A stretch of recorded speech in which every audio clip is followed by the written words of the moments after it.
बली न होत है समय होत बलवान, भीलन लूटी द्वारिका वही अर्जुन वही बाण। समय कितना बलवान होता है। हाँ? जिस अर्जुन के गांडीव के कारण पूरा महाभारत पांडवों के पक्ष में आ गया, आज वही अर्जुन असहाय हो गए। फिर ऐसी कथा है कि अर्जुन लौट कर जब आए हस्तिनापुर, मां कुंती को पता चला कि द्वारिकाधीश नहीं रहे। मां कुंती घटना बर्दाश्त न कर पाई और माता कुंती धरती पर गिरी, मां के प्राणांत हो गए। पांडवों का भी फिर मन लगा नहीं। परीक्षित को गद्दी देकर के पांडव भी स्वर्गारोहण कर दिए।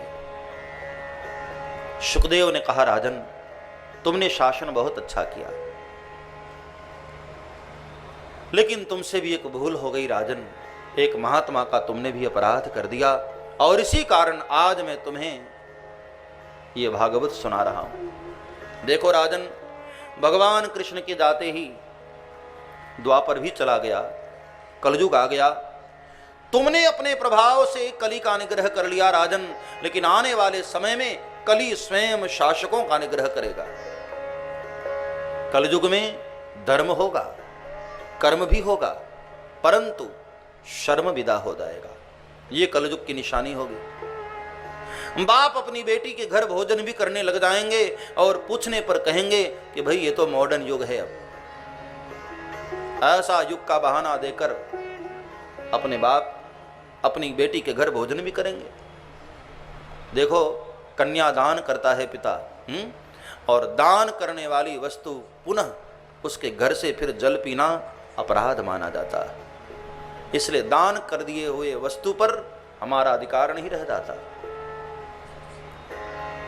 दूर के जलाशय तीर्थ माने जाएंगे, घर में रहने वाले देवताओं की लोग उपेक्षा करेंगे। नाखूनों को बढ़ाना शोभा माना जाया जाएगा। और कलयुग के बहुत सारे लक्षण बताए। कन्या विक्रयणो लोभा दंपत्ति नाम चकलकनम। शादी को भी कलयुग में लोग सौदा बना देंगे। वर बेचे जाएंगे, कन्या बेची जाएगी, सौदे होंगे कि बेटा डॉक्टर है तो उसकी इतनी कीमत, हाँ, इंजीनियर हो गया तो उसकी इतनी कीमत, लॉयर है तो उसकी उतनी कीमत। पशुओं के बाजार में जैसे पशुओं की बोली लगती है, कलिकाल में शादी में लोग ऐसे अपने बेटों की बोली लगाएंगे। और यही हो रहा है। पढ़े लिखे समाज में भी ये जो दहेज की बीमारी लगी है ना, बहुत बुरी बीमारी लगी। मैं तो ऐसे युवानों को कहता हूं कि शर्म कर भाई, किस बात का युवान है तू? हाँ, तेरा बाप तेरी शादी में पैसे मांग रहा है और तू गधे की भांति सिर झुकाकर सुन रहा है। हाँ, युवानों को अपने बाहुबल पर भरोसा होना चाहिए। एक नहीं 10 मोटर कार खरीदेंगे, लेकिन अपने बाहुबल पर मांग कर नहीं। किसी के द्वारा प्राप्त गाड़ी पर यदि तुम घूम रहे हो, यह तुम्हारी युवानी को शोभा नहीं देता है। मोटर कार रखनी है तो खुद अपनी हैसियत से रखो, मांगना क्या। बाबा तुलसी ने तो यहां तक कह दिया कि सब जाति कुजाति भय मंगता। हाँ, जिसे देखो सब मांग रहे हैं। और मांगते भी ऐसे हैं कि देखो भाई, एक पार्टी मुझे 5 लाख रुपए दे रही थी, मैंने वहां रिश्ता नहीं किया, अब आपके यहां कर रहा हूं तो फिर समझ लेना। फिर मोटर कार, टेलीविजन, फ्रीज, ये पूरी ऐसी लिस्ट पकड़ाता है ना कि सुनते सुनते सुनते कन्या का पिता बेचारा खुद ही फ्रीज हो जाता है। शर्म आनी चाहिए ऐसे युवानों को। मैं तो छोटी बहनों से कहता हूं जिनकी अभी शादी नहीं हुई है ना, कि आपकी शादी में कोई दुल्हा भिखारी बन जाए तो मांगने लग जाए, मैं बहनों से अक्सर कहता हूं कि उस वक्त आप घूंघट हटा देना, शर्माना मत। और ऐसे दूल्हे का कान पकड़ना कि चल तुझे मैं मोटर कार देती हूं, और धक्के मारकर मंडप से बाहर कर देना कि भिखारी कहीं के, जब आज ही मेरे बाप के द्वार पर मांग रहा है तो भविष्य में क्या मुझे सुखी करेगा। और 2-4 केस ऐसे इलाहाबाद में हो गए ना, तो फिर 5वां कोई मांगने वाला नहीं आएगा। ये दहेज की प्रथा खत्म ही हो जाएगी। फिर कदम उठाना पड़ेगा। लेकिन हाँ, आज हर समाज में दहेज की ऐसी बुरी बीमारी आ गई, कोई वर्ग अछूता नहीं रहा। कन्या विक्रयणो लोभा दंपत्ति नाम चकल कनम। और इसी कारण दाम्पत्य जीवन में जहां प्रेम दिखाई देता है, आज वहां कलह दिखाई दे रहा है। और कलयुग की ऐसी स्थिति होगी, पाखंड निरता संतो विरक्ता सपरिग्रहा। संतों के विषय में भी बताया, हर समाज पर कलिकाल का प्रभाव पड़ेगा। संतों में भी जहां सत्य दिखाई देना चाहिए था, वहां पाखंड दिखाई देने लग जाएगा। और आज यही हो रहा है। संत का वेश बना बनाकर ऐसे पाखंडी लोग भी समाज में आ गए। हाँ, कभी कभी टेलीविजन में मैं देखता हूं, ऐसे ऐसे बाबा बैठे दुकान खोलकर। कई बाबा तो ऐसे हैं जो समोसे की चटनी के साथ कृपा करवाते हैं। एक दिन मैं सुन रहा था, एक कोई बाबा जी थे, कि आज कौन सी चटनी से समोसा खा कर आया? बोले हरी वाली खाया बाबा। बोले जा लाल वाली के साथ समोसे खाने लग जाएगा ना, भगवान की कृपा हो जाएगी। कमाल है। ऐसे ऐसे ठग लुटेरे बाबा का वेश बनाकर आ गए। पहले मजदूरी करते थे, कहीं ईंट उठाते थे, कहीं कुछ, और बाद में बाबा बन गए। और ये बाबाओं के नाम पर फिर कलंक होते हैं। और फिर हम दुनिया के मूर्ख लोग जो इन लोगों के चक्कर में पड़ते हैं, वही लोग फिर बाद में जब ठगे जाते हैं ना, तब कहते सब बाबा लोग ऐसे ही होते हैं। अरे सब बाबा नहीं, तेरी बुद्धि खराब थी। बाबा सब ऐसे नहीं होते। अब एक बाबा ने गड़बड़ कर दिया तो सब ऐसे कैसे होते भाई? हाँ, अब एक डॉक्टर ने किसी के पेट में कैंची छोड़ दी तो सब डॉक्टर ऐसे होते हैं? फिर क्यों जाते हो हॉस्पिटल? बोलने में भी सेंस होना चाहिए। हाँ, सबको एक लाइन में गिनते हैं। गलती हमारी है। शास्त्रों में जगह जगह आदेश आया है कि पहले पहचान लो, बाद में शरणागत हो। फिर भी तुम फंसते हो। उनका क्या दोष? वो तो जाल बिछाए बैठे हुए हैं कि कोई आए और फंसे, तुम फंसते हो। ऐसे लोगों से सावधान रहो मेरे भाई बहन। मुझे आपसे कोई स्वार्थ नहीं, इसलिए मैं खुलकर कह रहा हूं। हाँ, मुझे जब कोई दीक्षा लेने आता है तो मैं उसको कहता हूं कि अभी इतना जल्दी क्यों करता है प्यारे, पहले मुझे देख ले, परख ले, मैं तेरी भावना के अनुसार तुझे दिखाई पड़ूं, फिर दीक्षा लेना। इतनी जल्दबाजी क्यों? न मैं पाखंड करता हूं, न मुझे पाखंड प्रिय है। और मैं आपको भी यही प्रार्थना करूं, ऐसे लोगों से सावधान रहो, जो ऐसे जो चटनी बटनी से कृपा करवाते हैं। हाँ, कमाल है। मैं नॉर्वे कथा करने गया तो वहां एक बाबा जी ऐसे मिले मुझे, जो 10,000 रुपए में एक बीज मंत्र देते थे। वो बाबा जी शायद कुंभ मेले में भी आएंगे, मैं नाम नहीं बताऊंगा, बड़ा नाम है उनका। विदेशों में जाकर 10,000 रुपए में बीज मंत्र देते हैं, $10,000। हाँ, जो भी आपको काम हो उसके लिए बीज मंत्र है उनके पास। बेटे की शादी नहीं हो रही, ये वाला बीज मंत्र लो। नौकरी नहीं लग रही है, बोले 10,000 वाला लो। बेटिया के घर में बड़ी तकलीफ हो गई, बोले 15,000 वाला लो। तो एक भाई ने मुझे बता रहा था कि बापू हमने 10,000 वाला वो मंत्र खरीदा, जैसे मोबाइल के सिम कार्ड आते हैं ना पैकेट में, ऐसे मंत्र लिखा होता। अब 6 महीने बेचारा मंत्र जपा, मंत्र काम किया नहीं। तो आश्रम उनका दिल्ली में है, वहां नॉर्वे से उसने दिल्ली में फोन किया, बाबा जी क्या है? बोले बाबा जी आपने कहा था 3 महीने में मंत्र काम कर जाएगा, हम तो 6 महीने जपे। तो बाबा जी ने क्या कहा उसको, क्या पाखंड है दुनिया में। हाँ, बाबा जी ने कहा कि वो बेटे वो मंत्र का रिचार्ज खत्म हो गया है। कितने में खरीदा था तूने? बोले 10,000 में। बोले 5,000 और डलवा दे अकाउंट में, रिचार्ज कर दूं, बाद में वो मंत्र काम करेगा। और ऐसे मूर्ख लोग डलवा भी रहे। पाखंड निरता संतो विरक्ता स परिग्रहा। ऐसा नहीं कि जगत में सब बुरे ही हैं, अच्छे भी हैं, लेकिन उनको हम पहचान नहीं पाते हैं। हाँ, सब्सक्राइब करें श्री चिन्मयानंद बापू जी के YouTube चैनल को और हमारे वीडियोस को सबसे पहले देखने के लिए बेल आइकॉन को दबाना न भूलें।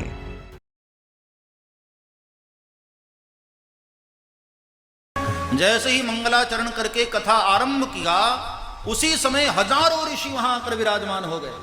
भृगु, वशिष्ठ, चवन, शरद्वान, अरिष्ट नेमि, विश्वामित्र, अपसित, कण्व, अंगिरा इत्यादि बड़े बड़े ऋषि सब आकर के वहां विराजमान हो गए। और गंगा मैया तो थी ही, दुनिया की समस्त पवित्र नदियां देवियों का रूप लेकर वहां विराजमान हो गईं। सारी ऋषि पत्नियां आकर के वहां विराजमान हो गईं और बहुत बड़ी तादाद में कथा श्रवण करने वाले श्रोता आ गए। सनत कुमारों ने भागवत की महिमा गाई। हे नारद जी, धन्य है श्रीमद् भागवत की कथा। यस्याह श्रवण मात्रेण हरिश्चित्तम समाश्रये। ये भागवत ऐसी है नारद जी, केवल व्यक्ति सुनने लग जाए ना, तो सुनते सुनते सुनते चित्त में गोविंद आकर के विराजमान हो जाते हैं। हमारे हृदय में आकर के गोविंद विराजमान हो जाते हैं, केवल श्रवण करने मात्र से। और नारद जी क्या बताऊं, ये तो ऐसा सरोवर है, यहां कौवा भी स्नान कर लेना तो कोयल हो जाता है, बगुला भी स्नान कर ले हंस हो जाता है। बाबा तुलसी भी मानस में कहते हैं ना, मज्जन फल पेखिय तत्काला, काक हो ही पीक बकऊ मराला। मज्जन फल पेखिय तत्काला, काक हो ही पीक बकऊ मराला। मज्जन फल पेखिय तत्काला, काक हो ही पीक बकऊ मराला। मज्जन फल पेखिय तत्काला, काक हो ही पीक बकऊ मराला। मज्जन फल पेखिय तत्काला, काक हो ही पीक बकऊ मराला।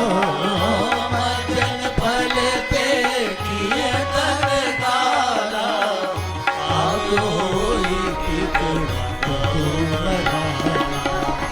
मज्जन फल पेखिय तत्काला, मज्जन फल पेखिय तत्काला। ये ऐसा सरोवर है नारद जी, काक हो ही पीक बकऊ मराला। कौवे भी स्नान कर ले तो कोयल हो जाते हैं, बगुले स्नान कर ले तो हंस हो जाते हैं। अब इसका क्या मतलब?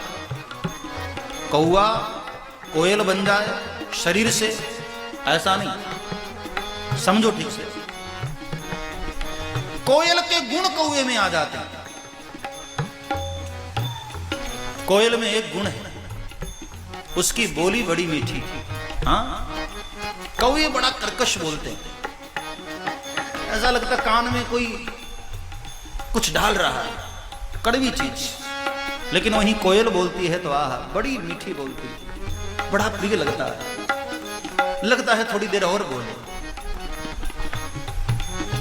ऐसे लोग जिनकी वाणी कर्कश है, जिसका स्वभाव दुष्ट है, ऐसे लोग भी यदि भागवत का आश्रय कर लें तो रामायण ने दावा किया है कि ऐसे लोग भी कोयल की भांति मीठा बोलने लग जाते हैं, प्यारे हो जाते हैं।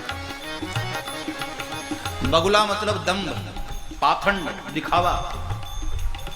बगुला है ना, बड़ा दिखावा करता है, बड़ा ढोंग करता है।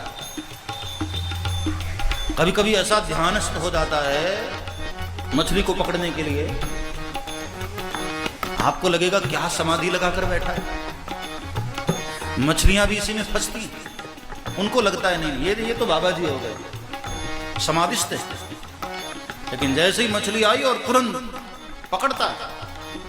ये जो ढोंग करने वाले, पाखंड करने वाले लोग हैं, दिखावा करने वाले लोग हैं, ऐसे लोग भी भागवत का आश्रय करने लग जाएं तो धीरे धीरे उनका पाखंड विदा हो जाता है और सत्य प्रतिष्ठापित हो जाता है। ऐसा अद्भुत सरोवर है। मज्जन फल पे खिय तत्काला, काक हो ही पीक मराला। मज्जन फल पे खिय तत्काला, काक हो ही पीक मराला। और मजे की बात सुनो, यहां उधार सिस्टम नहीं है, तत्काल नगद मामला। प्रयागराज में आप स्नान करें, गंगा सागर में स्नान करें, वहां जो आपको फल मिलता है ना, पहली बात तो तत्काल नहीं मिलता है, और फिर मिलता भी है तो हमें दिखाई नहीं देता, पता नहीं लगता मिला कि नहीं मिला। हाँ, लेकिन ये सरोवर, कथा रूपी सरोवर ऐसा है, यहां तत्काल फल मिलता है और आपको महसूस भी होता है। कथा सुनकर तुरंत मन को सुकून मिलता है, आनंद मिलता है। ऐसा नहीं कि आज सुनोगे और शांति कल मिलेगी, नहीं, यहां तो नगद मामला है भाई। आओ और ले जाओ। कौआ भी स्नान कर ले तो कोयल हो जाए। कड़वी पानी बोलने वाले लोग भी मीठा बोलने लग जाते हैं। भरोसा न हो तो रामायण उठाकर देख लो। रामायण में एक कौआ ऐसा है जो बहुत मीठा बोलता है। कौन है वो? बाबा तुलसी कहते हैं, करी पूजा समेत अनुरागा, मधुर बचन बोले तब कागा। करी पूजा समेत अनुरागा, मधुर बचन बोले तब करी पूजा।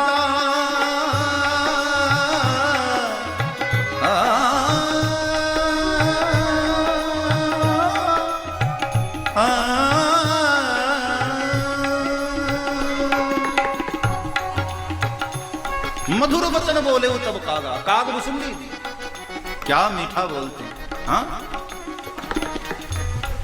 ये कथा का प्रभाव है प्यारे। कथा का जो आश्रय करते हैं वह मीठा बोलने लग जाते हैं। और आगे महिमा बताई, हे नारद जी,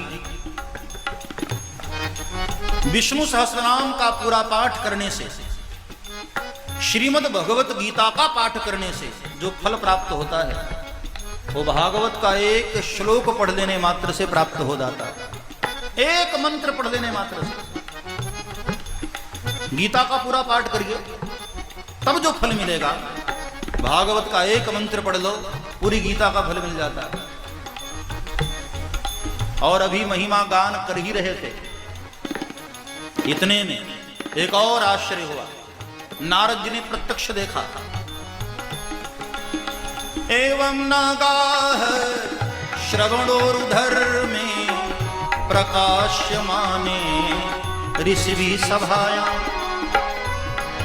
आश्चर्यमेकं समभुक्तदानीं तदुच्यते संश्रीणु शौनकत्वम्। एक आश्चर्य हुआ।